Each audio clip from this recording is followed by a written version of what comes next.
ಮಧ್ಯಾಹ್ನ 3 ಗಂಟೆಗೆ ಬಂಧಿಸಿದ್ದಾಗಿ ಇಬ್ರು ಕೂಡ ಮಾಹಿತಿಯನ್ನ ನೀಡಿದ್ದಾರೆ. ಜಡ್ಜ್ ಮುಂದೆ ಪ್ರೊಡ್ಯೂಸ್ ಮಾಡಿದ್ದಾರೆ. ಈಗ A1 ಮತ್ತು A2 ಅನ್ನ ಪೊಲೀಸರು ನಿಮ್ಗೇನಾದ್ರೂ ತೊಂದರೆ ಕೊಟ್ರಾ? ಇದು ಜಡ್ಜ್ ಕೇಳಿರುವಂತಹ ಪ್ರಶ್ನೆ. ಆರೋಪಿ ದರ್ಶನ್ ಮತ್ತು ಪವಿತ್ರಾಗೆ ಜಡ್ಜ್ ಈಗ ಪ್ರಶ್ನೆಗಳನ್ನ ಕೇಳಿದ್ದಾರೆ. ಆರೋಪಿ ದರ್ಶನ್ ಮತ್ತು ಪವಿತ್ರ ಜಡ್ಜ್ಗೆ ಉತ್ತರವನ್ನ ಕೊಡ್ತಾ ಇದ್ದಾರೆ. ಒಂದು ಪ್ರೊಸೀಜರ್, ಯಾಕಂದ್ರೆ ಈಗ ಕೋರ್ಟ್ ಮುಂದೆ ಹಾಜರುಪಡಿಸಿದಾಗ ಸಹಜವಾಗಿ ಜಡ್ಜ್ ವಿಚಾರಿಸ್ತಾರೆ. ಯಾವಾಗ ಅರೆಸ್ಟ್ ಆಯ್ತು, ನಿಮಗೆ ಅರೆಸ್ಟ್ ಆಗಿರೋದ್ರ ಬಗ್ಗೆ ಮಾಹಿತಿ ಕೊಟ್ಟಿದ್ದಾರಾ, ನಿಮ್ಮ ಫ್ಯಾಮಿಲಿಯವರಿಗೆ ಇದ್ರ ಬಗ್ಗೆ ಮಾಹಿತಿಯನ್ನು ಕೊಟ್ಟಿದ್ದಾರಾ, ನಿಮ್ಗೇನಾದ್ರೂ ತೊಂದರೆ ಆಯ್ತಾ, ಅದೆಲ್ಲವನ್ನು ಕೂಡ ವಿಚಾರಿಸ್ತಾರೆ. ಸೊ ಅದೇ ರೀತಿ ಈಗ ಪ್ರೊಸೀಡಿಂಗ್ಸ್ ನಡೀತಾ ಇದೆ. ಮಧ್ಯಾಹ್ನ 3 ಗಂಟೆಗೆ ನಮ್ಮನ್ನ ಬಂಧಿಸಿದ್ರು ಅಂತ ಹೇಳಿ ಇಬ್ರು ಕೂಡ ಮಾಹಿತಿಯನ್ನ ಕೊಟ್ಟಿದ್ದಾರೆ ಈಗ ಜಡ್ಜ್ ಮುಂದೆ. ಹಾಗೆ ಪೊಲೀಸರು ಏನಾದರೂ ನಿಮಗೆ ತೊಂದರೆ ಕೊಟ್ರಾ, ಟಾರ್ಚರ್ ಕೊಟ್ರಾ ಅನ್ನುವಂಥದ್ದನ್ನ ಕೂಡ ಜಡ್ಜ್ ಕೇಳಿದ್ದಾರೆ. ಆರೋಪಿ ದರ್ಶನ್ ಮತ್ತು ಪವಿತ್ರಾಗೆ ಬೆಳಗ್ಗೆನೆ ಕರ್ಕೊಂಡು ಬಂದಿದ್ರು. ಇನ್ಫ್ಯಾಕ್ಟ್ ಬೆಳಗ್ಗೆ 8:15ಗೆ ಮೈಸೂರಿನಲ್ಲಿ ವಶಕ್ಕೆ ಪಡೆದು ನಂತರ ಬೆಂಗಳೂರಿಗೆ ಕರ್ಕೊಂಡು ಬಂದ್ರು ದರ್ಶನ್ರನ್ನ. ಅದಾದ ನಂತರ ಒಂದು 11:30 ಸುಮಾರಿನಲ್ಲಿ ಪವಿತ್ರ ಗೌಡರನ್ನ ಕೂಡ ಸ್ಟೇಷನ್ಗೆ ಕರೆಸ್ಕೊಂಡ್ರು, ವಿಚಾರಣೆಯನ್ನು ನಡೆಸಿದ್ರು. ಬಟ್ ಅಲ್ಲಿವರೆಗೂ ಅರೆಸ್ಟ್ ಅಂತ ಹೇಳಿ ತೋರಿಸಿರ್ಲಿಲ್ಲ. ಸಹಜವಾಗಿ ವಶಕ್ಕೆ ಪಡೆದುಕೊಂಡು ವಿಚಾರಣೆಯನ್ನು ನಡೆಸಿದ್ದು. ಮಧ್ಯಾಹ್ನ 3 ಗಂಟೆಗೆ ಅವರನ್ನ ಅರೆಸ್ಟ್ ಮಾಡಿದ್ದಾರೆ ಅನ್ನುವಂಥದ್ದನ್ನ ಪೊಲೀಸರು ಕೂಡ ತಿಳಿಸಿದ್ದಾರೆ. ಸೊ ಹಾಗಾಗಿ ಮ್ಯಾಜಿಸ್ಟ್ರೇಟ್ ಕೋರ್ಟ್ನಲ್ಲಿ ಈಗ ದರ್ಶನ್ ಕೂಡ ಇದನ್ನ ಹೇಳಿದ್ದಾರೆ. ವಕೀಲರನ್ನ ನೇಮಿಸ್ಕೊಳ್ತೀರಾ ಅನ್ನೋದು ಕೂಡ ಪ್ರಶ್ನೆ ಕೇಳಿದ್ದಾರೆ. ಹೌದು ಅಂತ ಹೇಳಿ ದರ್ಶನ್ ಇದಕ್ಕೆ ಉತ್ತರವನ್ನ ಕೊಟ್ಟಿದ್ದಾರೆ. ಕೋರ್ಟಲ್ಲಿ ಆಗ್ತಾ ಇರುವಂತಹ ಪ್ರೊಸೀಜರ್ ಇದು. ಮನೆಯವರಿಗೆ ಬಂಧನದ ಮಾಹಿತಿ ನೀಡಿದ್ದಾರಾ ಅಂತಲೂ ಕೂಡ ಜಡ್ಜ್ ಕೇಳಿದ್ದಾರೆ. ಹೌದು ಅಂತ ಹೇಳಿ ದರ್ಶನ್ ಮತ್ತು ಪವಿತ್ರ ಗೌಡ ಇಬ್ರು ಕೂಡ ಉತ್ತರ ಕೊಟ್ಟಿದ್ದಾರಂತೆ. ವಕೀಲರನ್ನ ನೇಮಿಸ್ಕೊಳ್ತೀರಾ ಅಂತಲೂ ಕೂಡ ಜಡ್ಜ್ ಕೇಳಿದ್ದಾರೆ. ಆಗ ಹೌದು, ನಾವು ವಕೀಲರನ್ನ ನೇಮಿಸ್ಕೊಳ್ತೀವಿ ಅನ್ನುವಂಥದ್ದನ್ನ ಕೂಡ ಹೇಳಿದಾರಂತೆ. ಸೊ ಇದು ಕೋರ್ಟ್ನಲ್ಲಿ ಆಗ್ತಾ ಇರುವಂತಹ ಪ್ರೊಸೀಡಿಂಗ್ಸ್. ಸಹಜವಾಗಿ ಈ ಥರದ ಪ್ರಕರಣಗಳಲ್ಲಿ ಆರೋಪಿಗಳನ್ನ ಕೋರ್ಟ್ಗೆ ಪ್ರೊಡ್ಯೂಸ್ ಮಾಡಿದಾಗ ಜಡ್ಜ್ ಅವರ ಹತ್ರ ಇದೇ ರೀತಿಯಾಗಿ ಪ್ರಶ್ನೆಗಳನ್ನ ಕೇಳ್ತಾರೆ. ಈ ಹಿಂದೆ ಬಹುಶಃ ನೆನಪಿರ್ಬೋದು ನಿಮಗೆ, ಪ್ರಜ್ವಲ್ ಕೇಸ್ನಲ್ಲೂ ಕೂಡ ಇದೇ ಥರದ ಪ್ರೊಸೀಡಿಂಗ್ಸ್ ಅನ್ನ ನೋಡಿದ್ದೀವಿ. ಪ್ರಜ್ವಲ್ಗೂ ಕೂಡ ದರ್ಶನ್ಗೆ ಕೇಳಿರೋ ಹಾಗೆ ಜಡ್ಜ್ ಪ್ರಶ್ನೆಗಳನ್ನ ಕೇಳಿದ್ರು. ಸೊ ಅದೇ ರೀತಿ ಈಗ ದರ್ಶನ್ ಮತ್ತು ಪವಿತ್ರಾಗೂ ಕೂಡ ಜಡ್ಜ್ ಪ್ರಶ್ನೆಗಳನ್ನ ಕೇಳಿದ್ದಾರೆ. ಮನೆಯವರಿಗೆ ನಿಮ್ಮನ್ನ ಅರೆಸ್ಟ್ ಮಾಡಿದೀವಿ ಅನ್ನುವಂಥ ಒಂದು ಮಾಹಿತಿ ಕೊಟ್ಟಿದ್ದಾರೆ, ಅವರಿಗೆ ಮಾಹಿತಿ ಇದೆಯಾ ಅನ್ನುವಂಥದ್ದನ್ನ ಕೂಡ ಜಡ್ಜ್ ಕೇಳಿದ್ದಾರೆ. ಅದಕ್ಕೆ ದರ್ಶನ್ ಹೌದು ಅಂತ ಹೇಳಿ ಉತ್ತರಿಸಿದಾರಂತೆ. ಇನ್ನೂ ಕೂಡ ವಿಚಾರಣೆ ನಡೀತಾ ಇದೆ ಕೋರ್ಟ್ನಲ್ಲಿ. ಇನ್ನೇನು ಕೆಲವೇ ಹೊತ್ತಿನಲ್ಲಿ ಗೊತ್ತಾಗತ್ತೆ. ದರ್ಶನ್ ಮತ್ತು ಪವಿತ್ರ ಗೌಡ ಸೇರಿದಂತೆ ಒಟ್ಟು 13 ಜನ ಆರೋಪಿಗಳೇನಿದ್ದಾರೆ ಅವರನ್ನ ನ್ಯಾಯಾಂಗ ಬಂಧನಕ್ಕೆ ನೀಡಲಾಗತ್ತಾ ಅಥವಾ ಕೋರ್ಟ್ ಪೊಲೀಸರ ಕಸ್ಟಡಿಗೆ ನೀಡುತ್ತಾ ಅನ್ನುವಂಥದ್ದು ಇನ್ನೇನು ಕೆಲವೇ ಹೊತ್ತಿನಲ್ಲಿ ಗೊತ್ತಾಗತ್ತೆ. ಅದರಂತೆ ಈಗ ಪ್ರೊಸೀಜರ್ ಪ್ರಕಾರ ಇವತ್ತು ದರ್ಶನ್ ಮತ್ತು ಪವಿತ್ರ ಗೌಡ ಸೇರಿದಂತೆ 13 ಜನರನ್ನ ಏನು ಅರೆಸ್ಟ್ ಮಾಡಿದ್ರು ಅವರನ್ನ ಕೋರ್ಟ್ ಮುಂದೆ ಹಾಜರುಪಡಿಸಿದ್ದಾರೆ. ಮ್ಯಾಜಿಸ್ಟ್ರೇಟ್ ಕೋರ್ಟ್ನಲ್ಲಿ ಈಗ ವಿಚಾರಣೆ ನಡೀತಾ ಇದೆ. ಮ್ಯಾಜಿಸ್ಟ್ರೇಟ್ ಕೋರ್ಟ್ನಲ್ಲಿ ಈಗ ದರ್ಶನ್ಗೂ ಕೂಡ ಕೆಲವೊಂದಷ್ಟು ಪ್ರಶ್ನೆಗಳನ್ನು ಕೇಳಿದ್ದಾರೆ ಜಡ್ಜ್. ಮೊದಲದಾಗಿ, ನಿಮ್ಮನ್ನು ಯಾವಾಗ ಅರೆಸ್ಟ್ ಮಾಡಿದ್ರು, ನಿಮ್ಮನ್ನು ಅರೆಸ್ಟ್ ಮಾಡೋ ಸಂದರ್ಭದಲ್ಲಿ ನಿಮ್ಮ ಫ್ಯಾಮಿಲಿಯವ್ರಿಗೆ ವಿಚಾರ ತಿಳಿಸಿದಾರಾ, ಪೊಲೀಸರೇನಾದರೂ ಸಮಸ್ಯೆ ಮಾಡಿದ್ರಾ, ಪೊಲೀಸರೇನಾದರೂ ಹಿಂಸೆ ಕೊಟ್ಟಿದ್ದಾರಾ, ಇದೆಲ್ಲ ಸಾಮಾನ್ಯವಾಗಿ ಕೇಳುವಂಥ ಒಂದು ಪ್ರಶ್ನೆಗಳು. ಪ್ರತಿ ಈ ಥರದ ಕೇಸ್ಗಳಲ್ಲೂ ಕೂಡ ನೋಡಿದ್ದೀವಿ. ಈ ಹಿಂದೆ ಪ್ರಜ್ವಲ್ ರೇವಣ್ಣನ ಕೇಸ್ನಲ್ಲೂ ಕೂಡ ಇದೇ ಥರದ ಒಂದಷ್ಟು ಪ್ರೊಸೀಡಿಂಗ್ಸ್ ಆಗಿತ್ತು. ಸೊ ಅದೇ ರೀತಿ ಈಗ ದರ್ಶನ್ ಮತ್ತು ಪವಿತ್ರ ಗೌಡಗೂ ಕೂಡ ಜಡ್ಜ್ ಪ್ರಶ್ನೆಯನ್ನು ಕೇಳಿದರೆ ಅದಕ್ಕೆ ಉತ್ತರಗಳನ್ನು ಕೊಟ್ಟಿದ್ದಾರೆ. ಈಗ ಜಡ್ಜ್ಗೆ ಎದುರು ದರ್ಶನ್ ಮತ್ತು ಪವಿತ್ರ ಗೌಡ ಇಬ್ಬರು ಕೂಡ ಮಾತಾಡಿದ್ದಾರೆ. ವಕೀಲರನ್ನ ನೇಮಿಸ್ಕೊಳ್ತೀವಿ ಅಂತಲೂ ಕೂಡ ಹೇಳಿದ್ದಾರೆ. ಹಾಗೆ ನಮ್ಮನ್ನು 3 ಗಂಟೆಗೆ ಅರೆಸ್ಟ್ ಮಾಡಿದ್ರು, ನಮ್ಮ ಮನೆಯವ್ರಿಗೂ ಕೂಡ ಮಾಹಿತಿಯನ್ನು ನೀಡಿದ್ದಾರೆ ಅಂತ ಹೇಳಿ ಕೂಡ ಹೇಳಿದ್ದಾರೆ. ಈಗ ಇನ್ನು ನೆಕ್ಸ್ಟು ಇನ್ನೂ 13 ಜನ ಒಟ್ಟು ಬಂಧಿತರಿರುವಂಥದ್ದು ಆರೋಪಿಗಳು. ಆ 13 ಜನರ ವಿಚಾರಣೆಯನ್ನು ನಡೆಸಿ ನಂತರ 13 ಜನರನ್ನ ಈಗ ಪೊಲೀಸ್ ಕಸ್ಟಡಿಗೆ ನೀಡ್ತಾರಾ, ಎಷ್ಟು ದಿನಗಳ ಕಾಲ ನೀಡೋದಾದರೆ, ಅಥವಾ ನ್ಯಾಯಾಂಗ ಬಂಧನಕ್ಕೆ ಏನಾದರೂ ವಿಧಿಸ್ತಾರಾ, ಇದೆಲ್ಲವೂ ಕೂಡ ಇನ್ನೇನು ಗೊತ್ತಾಗುತ್ತೆ ಇನ್ನೇನು ಸ್ವಲ್ಪ ಹೊತ್ತಿನಲ್ಲಿ. ನಟ ದರ್ಶನ್ ಸೇರಿದಂತೆ ಪವಿತ್ರ ಗೌಡ ಮತ್ತು ಉಳಿದ 11 ಜನ ಒಟ್ಟು 13 ಜನರನ್ನ ಈಗ ಕೋರ್ಟ್ಗೆ ಹಾಜರುಪಡಿಸಿದ್ದಾರೆ. ವಿಚಾರಣೆ ನಡೀತಾ ಇದೆ. 14 ದಿನ ಕಸ್ಟಡಿಗೆ ಕೇಳಿದ್ದಾರೆ ಪೊಲೀಸರು. ಯಾಕಂದ್ರೆ ರೇಣುಕಾಸ್ವಾಮಿಯನ್ನ ಕಿಡ್ನಾಪ್ ಮಾಡಿ ಕರ್ಕೊಂಡು ಹೋಗಿರೋದು ಇವರು. ಎಲ್ಲಾ ಕಡೆನೂ ಕೂಡ ಮಹಜರ್ ಮಾಡಬೇಕು. ಕೊಲೆ ಆಗಿರುವಂತಹ ಸ್ಥಳ, ಶವವನ್ನ ಎಸೆದಿರುವಂತಹ ಜಾಗ, ಇದೆಲ್ಲ ಕಡೆನೂ ಕೂಡ ನಾವು ಸ್ಥಳ ಮಹಜರು ಮಾಡಬೇಕಾಗಿದೆ. ಇನ್ನೂ ವಿಚಾರಣೆ ನಡೆಸಬೇಕು. ಬಾಡಿ ಹಾಕಿದ ಸ್ಥಳ ಕೂಡ ಮಹಜರು ಮಾಡಬೇಕಾಗಿದೆ. ಹತ್ಯೆ ನಡೆದಂತಹ ಸ್ಥಳದಲ್ಲೂ ಕೂಡ ಇವರನ್ನು ಕರ್ಕೊಂಡು ಹೋಗಬೇಕು. ಸೊ ಹಾಗಾಗಿ ನಮ್ಮ ವಶಕ್ಕೆ ನೀಡಿ ಅಂತೇಳಿ ನ್ಯಾಯಾಧೀಶರ ಬಳಿ ಪೊಲೀಸರು ಕೇಳ್ಕೊಂಡಿದ್ದಾರೆ. ಇದಕ್ಕೆ ದರ್ಶನ್ ಪರ ವಕೀಲ ಮೌನೇಶ್ ಕೂಡ ವಾದ ಮಂಡಿಸಿದ್ದಾರೆ. ಕಸ್ಟಡಿಯ ಅಗತ್ಯ ಇಲ್ಲ ಅಂತ ಹೇಳಿ ದರ್ಶನ್ ಪರ ವಕೀಲರು ವಾದ ಮಾಡ್ತಾ ಇದ್ದಾರೆ. ಈಗಾಗಲೇ ದರ್ಶನ್ರ ಮೊಬೈಲ್ ಪಡ್ಕೊಂಡಿದ್ದಾರೆ, ಬಾಡಿ ರಿಕವರ್ ಆಗಿದೆ. ಸೊ ಇನ್ನೇನಿದೆ ವಿಚಾರಣೆ ಮಾಡೋದಕ್ಕೆ, ಹೀಗಾಗಿ ಕಸ್ಟಡಿ ಬೇಕಾಗಿಲ್ಲ, ಪೊಲೀಸ್ ಕಸ್ಟಡಿಗೆ ಕೊಡಬೇಡಿ ಅಂತ ಹೇಳಿ ದರ್ಶನ್ ಪರ ವಕೀಲರು ವಾದ ಮಾಡ್ತಾ ಇದ್ದಾರೆ. ಈಗ ಜಡ್ಜ್ ಏನು ತೀರ್ಮಾನವನ್ನು ಕೊಡ್ತಾರೆ ಅನ್ನುವಂಥದ್ದು ಕುತೂಹಲ. ಯಾಕಂದರೆ ಪೊಲೀಸರು ಸಹಜವಾಗಿ ಈಗ ಇವತ್ತು ಬೆಳಿಗ್ಗೆ ಅವರನ್ನು ವಶಕ್ಕೆ ಪಡೆದುಕೊಂಡು ಮಧ್ಯಾಹ್ನ ಅರೆಸ್ಟ್ ತೋರಿಸಿರುವಂಥದ್ದು. ಸೊ ಹಾಗಾಗಿ ಇನ್ನೂ ವಿಚಾರಣೆ ನಡೆಸಬೇಕಾಗಿದೆ. ಸಹಜವಾಗಿ ಇಂತಹ ಕೊಲೆ ಪ್ರಕರಣದಲ್ಲಿ ನಡಿಬೇಕಾದಂಥ ಒಂದಷ್ಟು ಪ್ರೊಸೀಜರ್ಸ್ ಇರುತ್ತೆ. ಎಲ್ಲಿ ಆತನನ್ನು ಕೂಡ ಹಾಕಿದ್ರು ಅನ್ನುವಂಥದ್ದು ಇದೆಯೋ ಆ ಶೆಡ್ ಏನಿದೆಯಲ್ಲ, ವಿನಯ್ಗೆ ಸೇರಿದಂಥ ಒಂದು ಶೆಡ್ ಅಂತ ಹೇಳ್ತಾ ಇದ್ದಾರೆ. ಪಟ್ಟಣಗೆರೆ ಜಯಣ್ಣ ಅವರ ಒಡೆತನದ ಶೆಡ್ ಇದು. ಅವರ ತಂಗಿಯ ಮಗ ವಿನಯ್ ಸ್ಟೋನಿ ಬ್ರೋಕ್ ಹೋಟೆಲ್ನ ಮಾಲೀಕರು. ಈತ ಕೂಡ ಈ ಕೊಲೆಯಲ್ಲಿ ಆರೋಪಿಯಾಗಿದ್ದಾರೆ. ಸೊ ಹಾಗಾಗಿ ಆ ಸ್ಥಳಕ್ಕೆ ಕರ್ಕೊಂಡು ಹೋಗಬೇಕು. ಈಗ ದರ್ಶನ್ರನ್ನ ಜೊತೆಗೆ ಬೇರೆ ಆರೋಪಿಗಳನ್ನು ಕರ್ಕೊಂಡು ಹೋಗಿ ಮಹಜರ್ ಮಾಡಬೇಕಾಗತ್ತೆ. ಅದಾದ ನಂತರ ಈ ಶೆಡ್ನಿಂದ ಆ ರೇಣುಕಾಸ್ವಾಮಿಯ ಮೃತದೇಹವನ್ನು ತೆಗೆದುಕೊಂಡು ಬಂದು ಕಾಮಾಕ್ಷಿಪಾಳ್ಯ ಅಲ್ಲಿರುವಂಥ ಒಂದು ಮೋರಿಗೆ ಎಸ್ದೋಗಿರೋದು. ಸೊ ಅಲ್ಲೂ ಕೂಡ ಸ್ಥಳ ಮಹಜರ್ ಮಾಡಬೇಕಾಗಿರುತ್ತೆ. ಎಲ್ಲ ಕಡೆಗೂ ಕೂಡ ಆರೋಪಿಗಳನ್ನು ಕರ್ಕೊಂಡು ಹೋಗಿ ಇಲ್ಲಿ ಮಹಜರ್ ಮಾಡಬೇಕಾಗಿರೋದ್ರಿಂದಾಗಿ ಇವರಿಗೆ ನಮಗೆ ಒಪ್ಪಿಸಿ, ಅಂದರೆ ಪೊಲೀಸರ ಕಸ್ಟಡಿಗೆ ನೀಡಿ ಅಂಥೇಳಿ ಪೊಲೀಸರು ಕೂಡ ಕೇಳ್ಕೊತಾ ಇದ್ದಾರೆ. ಅದು 14 ದಿನ ಬೇಕು ಅಂಥೇಳಿ ಕೇಳಿದಾರಂತೆ. ಸೊ ತನಿಖಾಧಿಕಾರಿ ವಾದಿಸಬಾರ್ದು ಅಂಥೇಳಿ, ಜೊತೆಗೆ ಪಿ ಪಬ್ಲಿಕ್ ಪ್ರಾಸಿಕ್ಯೂಟರ್ ವಾದಿಸಬೇಕು ಅಂತ ದರ್ಶನ್ ಪರ ವಕೀಲ ನಾರಾಯಣ ಸ್ವಾಮಿ ವಾದಿಸಿದ್ದಾರೆ. ಇಲ್ಲಿ ತನಿಖಾಧಿಕಾರಿ ಇಲ್ಲಿ ವಾದಿಸಬಾರ್ದು, ಪಬ್ಲಿಕ್ ಪ್ರಾಸಿಕ್ಯೂಟರ್ ವಾದಿಸಬೇಕು. ಯಾಕೆ ಐಒ ವಾದಿಸ್ತಾ ಇದ್ದಾರೆ ಅಂತ ಹೇಳಿ ಆಕ್ಷೇಪಣೆ ಸಲ್ಲಿಸಿದ್ದಾರೆ ನಾರಾಯಣ ಸ್ವಾಮಿ, ದರ್ಶನ್ ಪರ ವಕೀಲರು.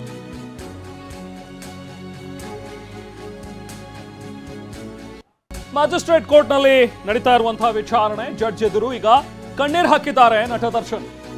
ಜಡ್ಜ್ ಎದುರು ಪವಿತ್ರ ಗೌಡ ಕೂಡ ಕಣ್ಣೀರು ಹಾಕಿದ್ದಾರೆ. ವಿಚಾರಣೆ ವೇಳೆ ಕಣ್ಣೀರು ಹಾಕಿರುವಂತಹ ದರ್ಶನ್ ಮತ್ತು ಪವಿತ್ರ ಗೌಡ. ಜಡ್ಜ್ ಕೇಳಿದಂತಹ ಪ್ರಶ್ನೆಗಳಿಗೆ ಉತ್ತರವನ್ನು ಕೊಟ್ಟಂತಹ ದರ್ಶನ್ ಮತ್ತು ಪವಿತ್ರ ಗೌಡ ಇಬ್ರು ಕೂಡ ಕಣ್ಣೀರು ಹಾಕಿದ್ದಾರೆ. ಜಡ್ಜ್ ಮುಂದೆ ಕೈಕಟ್ಟಿ ನಿಂತಿರುವಂತಹ ಇಬ್ರು ಕೂಡ ಜಡ್ಜ್ ಎದುರು ಈಗ ಕಣ್ಣೀರು ಹಾಕಿದ್ದಾರೆ.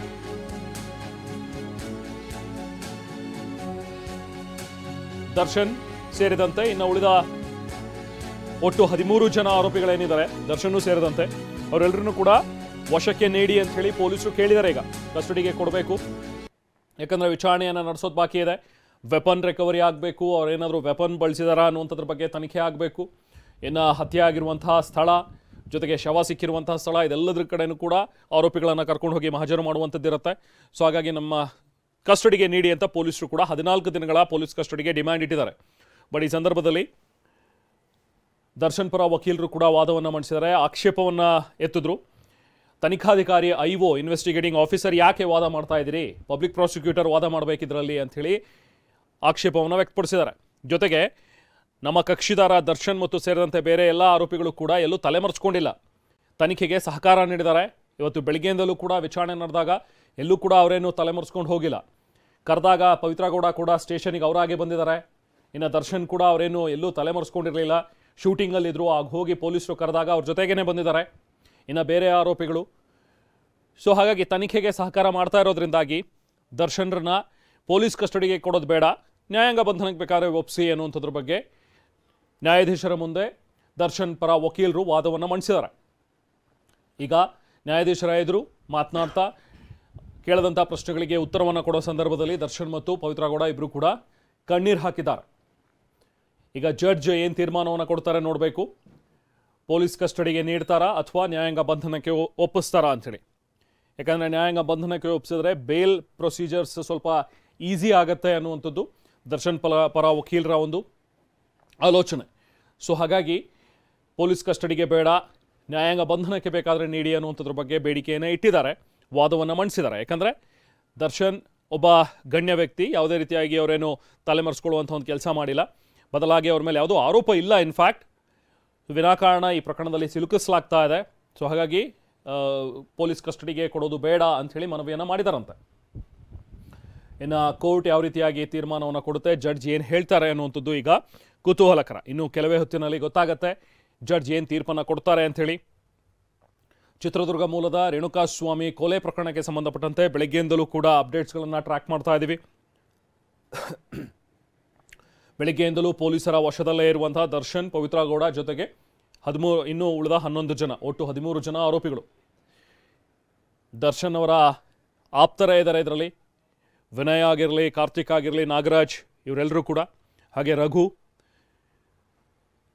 ದರ್ಶನ್ ಅಭಿಮಾನಿಗಳ ಸಂಘದ ಸದಸ್ಯರು ಕೆಲವರು, ದರ್ಶನ್ ಅಭಿಮಾನಿ ಸಂಘದ ಅಧ್ಯಕ್ಷ ರಘು ರಾಘವೇಂದ್ರ ಚಿತ್ರದುರ್ಗದವರು. ಈತನೇ ರೇಣುಕಾಸ್ವಾಮಿಯನ್ನು ಕರ್ಕೊಂಡು ಬಂದಿದ್ದಾನೆ ಅನ್ನುವಂಥದ್ರ ಬಗ್ಗೆ ಕೂಡ ಇವ್ರ ಮೇಲಿರುವಂಥ ಆರೋಪ. ಯಾವಾಗ ರೇಣುಕಾಸ್ವಾಮಿ ಪವಿತ್ರ ಗೌಡಗೆ ಅಶ್ಲೀಲವಾಗಿ ಮೆಸೇಜ್ ಕಳಿಸಿದಾನೆ ಅಥವಾ ಫೋಟೋಸ್ಗಳನ್ನು ಕಳಿಸಿದಾನೆ ಅನ್ನುವಂಥ ಒಂದು ವಿಚಾರ ಗೊತ್ತಾಯಿತು, ಆ ಟೈಮ್ನಲ್ಲಿ ಹಾಗಾದರೆ ಯಾರ ಚಿತಾವಣೆ ಮೇರೆಗೆ ರೇಣುಕಾಸ್ವಾಮಿಯನ್ನು ಬೆಂಗಳೂರಿಗೆ ಕರ್ಕೊಂಡು ಬಂದರು ಅನ್ನುವಂಥ ಒಂದು ಪ್ರಶ್ನೆ ಕೂಡ ಇದೆ. ನೋಡಿ, ಪದೇ ಪದೇ ದರ್ಶನ್ ಕಣ್ಣೀರು ಹಾಕ್ತಾ ಇದ್ದಾರಂತೆ. ಜಡ್ಜ್ ಎದುರಿಗೆ ಜಡ್ಜ್ ಕೇಳುವಂಥ ಪ್ರಶ್ನೆಗೆ ಉತ್ತರ ಕೊಡ್ತಾ ಕಣ್ಣೀರು ಹಾಕಿರುವಂತಹ ದರ್ಶನ್, ಪದೇ ಪದೇ ಕಣ್ಣೀರು ಸುರಿಸ್ತಾ ಇದ್ದಾರೆ ದರ್ಶನ್ ಅನ್ನುವಂಥದ್ದು ಈಗ ಲಭ್ಯವಾಗ್ತಿರುವಂತಹ ಕೋರ್ಟ್ನ ಒಳಗಡೆ ಏನು ನಡೀತಾ ಇದೆ ಪ್ರೊಸೀಡಿಂಗ್ಸ್ ಅನ್ನುವಂಥದ್ದನ್ನು ನಿಮಗೆ ಹೇಳ್ತಾ ಇದ್ದೀವಿ. ಜಡ್ಜ್ ಎದುರು ದರ್ಶನ್ ಕಣ್ಣೀರು ಹಾಕಿದ್ದಾರೆ.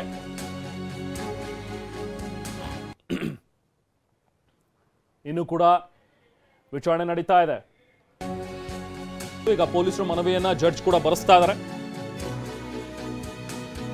ಮೊಬೈಲ್ ಡಾಟಾ ಸಂಗ್ರಹಿಸಬೇಕು, ಜೊತೆಗೆ ಮಹಾಜರು ಪ್ರಕ್ರಿಯೆ ಇರುತ್ತೆ, ವೆಪನ್ ಸೀಸ್ ಮಾಡಬೇಕು ಅಂತಲೂ ಕೂಡ ಕೇಳಿದ್ದಾರೆ ಪೊಲೀಸರು. ಸಹಜವಾಗಿ ಇದೆಲ್ಲದಕ್ಕೂ ಕೂಡ ನಮಗೆ ಕಸ್ಟಡಿ ಕೊಡಿ ಅಂತಲೇ ಕೇಳಿರುವಂಥದ್ದು. ಸೊ ಈ ಪೊಲೀಸರ ಮನವಿಯನ್ನ ಈಗ ಜಡ್ಜ್ ಕೂಡ ಬರೆಸ್ತಾ ಇದ್ದಾರೆ.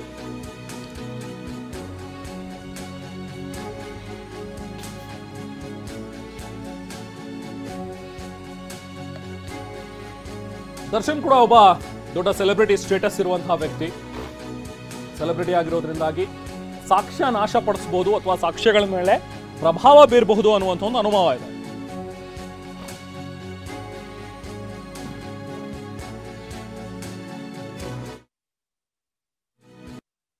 ಕೋರ್ಟ್ನಲ್ಲಿ ಈಗ ಪೊಲೀಸರು ಮಾಡಿರುವಂತಹ ಒಂದು ಮನವಿಯನ್ನ ಜಡ್ಜ್ ಈಗ ಬರೆಸ್ತಾ ಇದ್ದಾರೆ. ಇನ್ನೇನು ಕೆಲವೇ ಹೊತ್ತಿನಲ್ಲಿ ಗೊತ್ತಾಗುತ್ತೆ ದರ್ಶನ್ಗೆ ನ್ಯಾಯಾಂಗ ಬಂಧನನ ಅಥವಾ ಪೊಲೀಸ್ ಕಸ್ಟಡಿನ ಅಂತೇಳಿ. ನಿಮ್ಮ ವಕೀಲರು ಯಾರು ಅಂತ ಹೇಳಿ ಜಡ್ಜ್ ಕೂಡ ಪ್ರಶ್ನೆ ಮಾಡಿದ್ದಾರೆ. ಪ್ರವೀಣ್ ತಿಮ್ಮಯ್ಯ ನಮ್ಮ ವಕೀಲರು ಅಂತ ಹೇಳಿ ದರ್ಶನ್ ಉತ್ತರ ಕೊಟ್ಟಿದ್ದಾರೆ.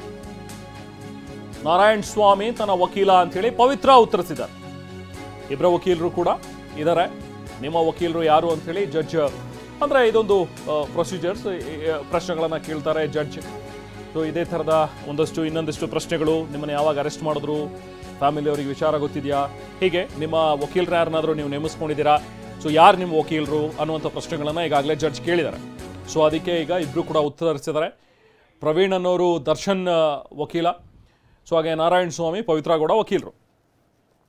ಸೊ ಈಗ ಇಬ್ಬರು ಕೂಡ ವಾದ ಮಂಡಿಸಿದ್ದಾರೆ. ಅವ್ರು ಹೇಳೋ ಪ್ರಕಾರ ನಮ್ಮ ಕಕ್ಷಿದಾರರಿಬ್ಬರು ಕೂಡ ವಿಚಾರಣೆಗೆ ಸಹಕರಿಸಿದ್ದಾರೆ, ಅವರೇನು ತಲೆಮರೆಸ್ಕೊಂಡಿಲ್ಲ. ಸೊ ಇನ್ನು ಮುಂದೆಯೂ ಕೂಡ ವಿಚಾರಣೆಗೆ ಅವರು ಹಾಜರಾಗ್ತಾರೆ, ವಿಚಾರಣೆಗೆ ಸಹಕರಿಸ್ತಾರೆ. ಅವರಿಗೆ ಪೊಲೀಸ್ ಕಸ್ಟಡಿಯ ಅವಶ್ಯಕತೆ ಇಲ್ಲ ಅಂಥೇಳಿ ವಾದ ಮಂಡಿಸಿದರು. ಆದರೆ ಪೊಲೀಸರು ಕೂಡ ಪ್ರತಿಯಾಗಿ ವಾದವನ್ನು ಮಂಡಿಸಿದ್ದಾರೆ. ನಮಗೆ ಇವರೆಲ್ಲರೂ ಕೂಡ ಆರೋಪಿಗಳು ವಶಕ್ಕೆ ಬೇಕು, ಯಾಕಂದರೆ ಇನ್ನೂ ಸಾಕಷ್ಟು ಪ್ರೊಸೀಜರ್ಸ್ ಇವೆ. ಸ್ಥಳ ಮಹಜರು ಮಾಡುವಂಥ ಒಂದು ಪ್ರಕ್ರಿಯೆ, ಅದು ಹತ್ಯೆ ನಡೆದಂಥ ಸ್ಥಳ, ಜೊತೆಗೆ ಶವ ಬಿಸಾಕಿದಂಥ ಒಂದು ಸ್ಥಳ, ಇದೆಲ್ಲದ್ರ ಕಡೆನೂ ಕೂಡ ಕರ್ಕೊಂಡು ಹೋಗಬೇಕು ಆರೋಪಿಗಳನ್ನು. ದರ್ಶನ್ ಕರ್ಕೊಂಡು ಹೋಗಬೇಕು, ಪವಿತ್ರ ಗೌಡನ್ನು ಕೂಡ ಕರ್ಕೊಂಡು ಹೋಗಬೇಕು. ಹಾಗಾಗಿ ನಮಗೆ ಇನ್ನಷ್ಟು ದಿನ ವಿಚಾರಣೆಗೆ ಅವ್ರನ್ನ ಒಳಪಡಿಸಬೇಕಾಗಿದೆ, ಅವ್ರನ್ನ ನಮ್ಮ ಸುಪರ್ದಿಗೆ ನೀಡಿ ಅಂಥೇಳಿ ಪೊಲೀಸರು ಕೂಡ ಕೇಳ್ಕೊಂಡಿದ್ದಾರೆ. ಅದರಂತೆ ಈಗ ಜಡ್ಜ್ ಏನು ತೀರ್ಮಾನವನ್ನು ಮಾಡ್ತಾರೆ, ಏನು ತೀರ್ಪನ್ನು ಕೊಡ್ತಾರೆ ಅನ್ನುವಂಥದ್ದನ್ನು ಎಲ್ಲರೂ ಕೂಡ ಕಾಯ್ತಾ ಇದ್ದೀವಿ. ಈಗ ಪ್ರೊಸೀಜರ್ಸ್ ನಡೀತಾ ಇವೆ. ವಿಚಾರಣೆಯನ್ನು ಮಾಡಿದಂಥ ಜಡ್ಜ್ ಆದೇಶವನ್ನು ಬರೆಸ್ತಾ ಇದ್ದಾರೆ ಈಗ. ಹಾಗೆ ವಕೀಲರ ನೇಮಕದ ಬಗ್ಗೆ ಸ್ವಲ್ಪ ಗೊಂದಲ ಇದೆ ಇಲ್ಲಿ. ಯಾರನ್ನೂ ವಕೀಲರನ್ನಾಗಿ ನೇಮಿಸಲ್ಲ ಅಂತ ಹೇಳಿ ದರ್ಶನ್ ಹೇಳಿದ್ರಂತೆ. ಅದೇನಿದು, ಈಗಿಲ್ಲ ಆಮೇಲೆ ನೇಮಿಸ್ಕೊಳ್ತೀನಿ ಅಂತ ಹೇಳಿ ದರ್ಶನ್ ಹೇಳಿದ್ದಾರೆ ಅಂತ. ಸೊ ಈ ಮುಂಚೆ ಪ್ರವೀಣ್ ಅನ್ನುವಂಥದ್ದು ಬಂತು, ಅವರು ದರ್ಶನ್ ವಕೀಲ ಅಂತ ಹೇಳಿ. ಬಟ್ ಯಾರು ನಾನು ನೇಮಿಸ್ಕೊಂಡಿಲ್ಲ ಇನ್ನೂ ಕೂಡ, ಆ ನಂತರ ನೇಮಿಸ್ಕೋತೀನಿ ಅಂತ ಹೇಳಿ ದರ್ಶನ್ ಹೇಳಿದ್ದಾರಂತ. ಇದು ಸ್ವಲ್ಪ ಮಟ್ಟಿಗೆ ಗೊಂದಲ ಇದೆ ಈಗ ಅಲ್ಲಿ. ಆದರೆ ಪವಿತ್ರ ಗೌಡ ಮಾತ್ರ ನಾರಾಯಣ್ ಸ್ವಾಮಿ ನಮ್ಮ ವಕೀಲರು ಅಂತ ಹೇಳಿ ಹೇಳಿದಾರಂತೆ.